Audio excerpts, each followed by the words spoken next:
Saurashtra university ફરી એક વખત વિવાદમાં આવી છે। યુનિવર્સિટી પ્રશાસનના પાપે વિદ્યાર્થીઓ પરેશાન થઈ રહ્યા છે। 30,000 વિદ્યાર્થીઓ ડિગ્રીથી વંચિત છે।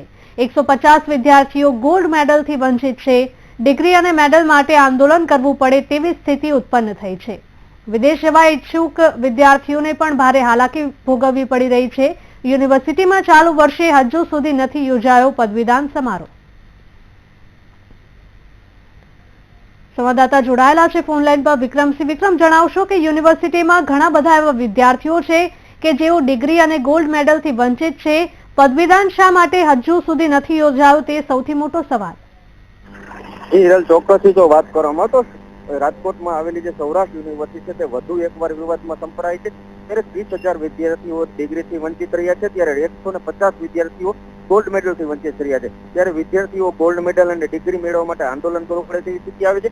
ત્યારે વિદ્યાર્થીઓને ડિગ્રીના અભાવે જે વિદ્યાર્થીઓને ઉચ્ચ અભ્યાસ માટે વિદેશ જવું હોય છે તેને પારાવાર મુશ્કેલીઓ પડતી હોય છે। ત્યારે યુનિવર્સિટીના આવડતને કારણે હજી સુધી આ પદવીદાન સમારોહ યોજવામાં નથી આવ્યો। ત્યારે વિદ્યાર્થીઓ છે તે નારાજ જોવા મળી રહ્યા છે। જે વિક્રમ, તમામ માહિતી બદલ આપનો આભાર।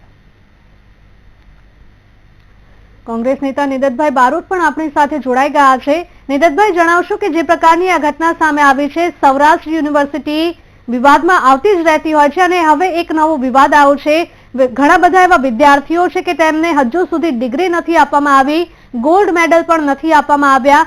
શા માટે પદવીદાન સમારોહ નથી યોજવામાં આવતો તે પણ સવાલ થાય છે।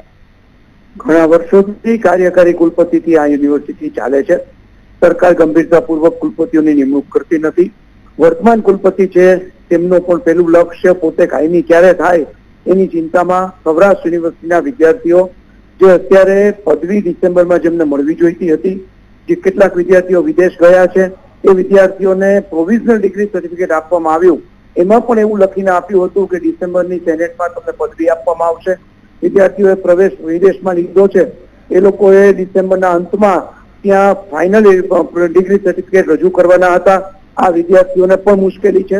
જે વિદ્યાર્થીઓને ગોલ્ડ મેડલ મળ્યા છે પરીક્ષામાં, 150 જેટલા વિદ્યાર્થીઓ છે, તેઓને ગોલ્ડ મેડલ લેવા આવવું અને લોકોની વચ્ચે એને ગોલ્ડ મેડલ મળે એની માટે એના મા બાપ અને એના વિદ્યાર્થીઓ સતત રાહ જોઈને બેઠા હોય ત્યારે સૌરાષ્ટ્ર યુનિવર્સિટીના કુલપતિએ તાત્કાલિક સેનેટ બોલાવવાનો નિર્ણય કરવો જોઈએ। એમની દલીલ એવી હતી કે પબ્લિક યુનિવર્સિટી એક્ટ આવ્યો એટલે અમે સેનેટ નથી બોલાવી શકતા। હમણાં જ અઠવાડિયા પહેલા સરદાર પટેલ યુનિવર્સિટીમાં સેનેટ બોલાવવામાં આવી।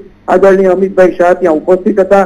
જો સરદાર પટેલ યુનિવર્સિટીને નવો એક્ટમાં કોઈ પ્રશ્ન ઉપસ્થિત ન થતો હોય તો સૌરાષ્ટ્ર યુનિવર્સિટીને પણ ઉભો ન થવો જોઈએ। યુનિવર્સિટીના કુલપતિ પોતે ક્યારે કાયમી થાય એવી ચિંતા કરવાને બદલે વિદ્યાર્થીઓને પદવી મળે અને ગોલ્ડ મેડલ મળે એની ચિંતા કરવી જોઈએ। બિલકુલ સાચી વાત છે આપની। નિદતભાઈ, આપ અમારી સાથે જોડાયા તે બદલ આભાર।